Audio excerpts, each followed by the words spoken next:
Hello everyone and welcome to my Hip Hop Gossip For You channel. I hope everyone is having a wonderful day. Before we begin, please hit the subscribe button and give this video a thumbs up. J. Cole apologized to NBA champion Shane Battier for a years-old insult.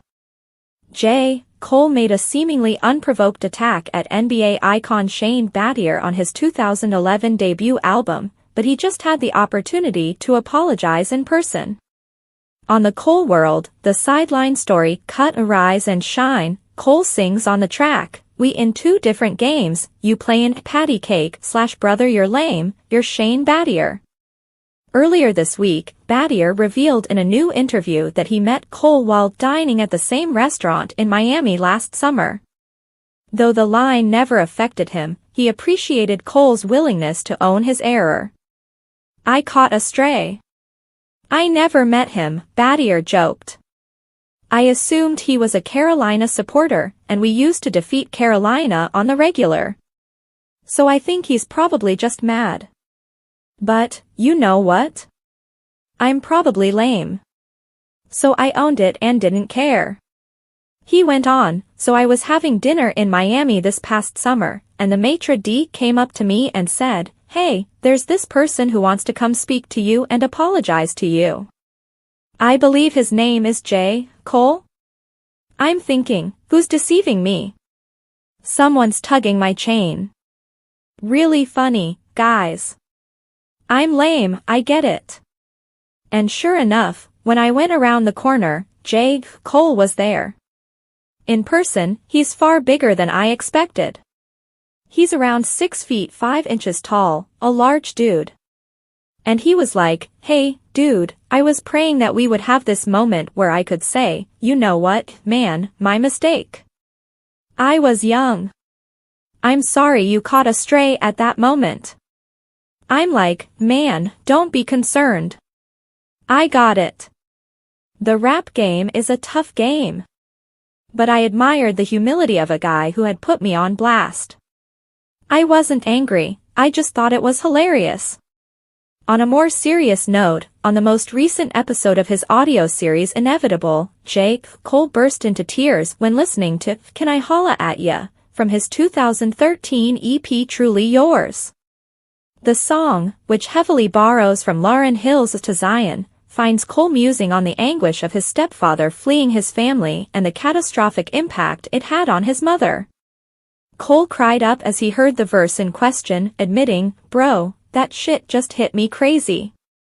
The North Carolina native then spent the next few minutes struggling to hold back tears while discussing the tune, becoming overcome with emotion several times. "I believe I was about 27 years old when I wrote the song. So I was only 8 years distant from his abandoning the family and watching my mother plummet to a new low," he explained. "The line that fucked me up right now was, when you left, I watched that lady crumble. It's like, oh shit. Damn," Cole said, choking up again. "In that moment, I must have wanted that and got to feel that shit. That's why it's striking me, I can hear the pain." Cole also claimed that he and his stepfather, Edward, have now reconciled and that he now understands his stepfather's decision to leave their family. "Thank God, right now, as of a few years ago, we're back in touch, we're cool, everything is good," he told me. "We spoke today. This guy has my heart. And frankly, I've always adored this guy." He went on to say, "Now that I'm 37, I understand everyone's point of view. I understand life. Everything happens for a reason. My mom was in her space, and he was in his. They even met because they were in similar areas.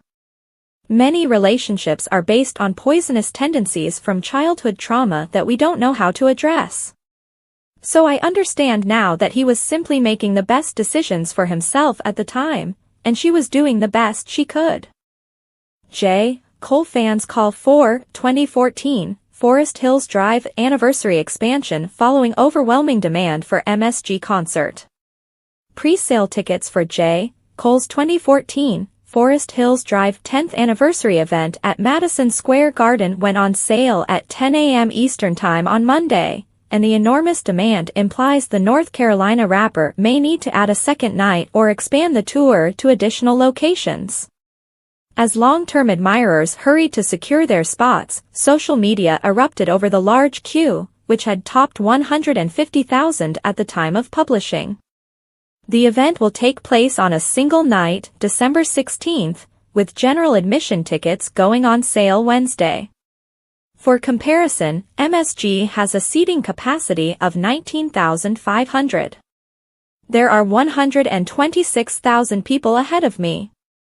So I have to wait in line to get tickets to see my favorite rapper, but if I recall correctly, most of you talked trash about him for the most of the year. According to one Twitter user. Someone other advised the Wet Dreams a rapper to go ahead and turn that 2014 Forest Hills Drive anniversary concert into a tour, which wouldn't be the worst idea, given that the warm-up and Friday Night Lights were also just released on digital music platforms. Of course, bots and resellers must be taken into account. Not only that, y'all brought the tickets just to resell them, making the ticket more expensive for the average J. Cole fan, one further tweet stated. Cole's 2014 Forest Hills Drive is set to be expanded with never-before-heard bonus tracks to coincide with the next event.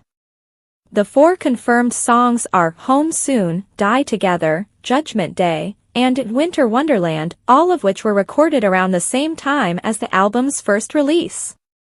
Though Cole has not confirmed an official release date, the deluxe edition will most likely be available on December 9th. Until then, fans can listen to oldies like No Role Models, Love Yours, and a GOMD from the original. J. Cole reveals plans for scrapped EP with Meek Mill and Big Sean. J. Cole has done an excellent job of organizing his legacy. The rapper has been discussing his mixtapes and albums on the podcast Inevitable. Cole has given fans previews of unreleased tracks, but the most intriguing piece of information from the most recent episode concerns a project that never materialized.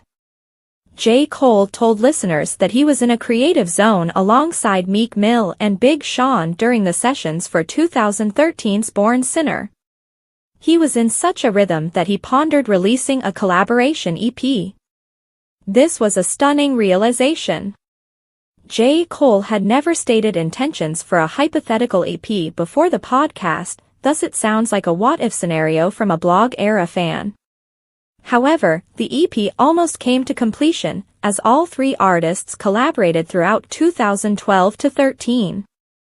J. Cole debuted on Big Sean's 2012 mixtape Detroit's song, 24K of Gold. Sean appears on the song Burn from Meek Mill's 2012 mixtape Dream Chasers 2. The latter collaboration is especially noteworthy after listening to the Inevitable podcast episode. J. Cole told listeners that he was originally scheduled to appear on Burn alongside Sean and Meek. Things didn't work out, and the song ended with a single Sean feature. Cole worked on Born Sinner concurrently with the production of Detroit and Dream Chasers 2. The rapper alleges that the 3 stars met at No ID's residence. The producer collaborated with Big Sean and J. Cole several times over the years. It stands to reason that he would have participated in the collaborative EP. In the same podcast interview,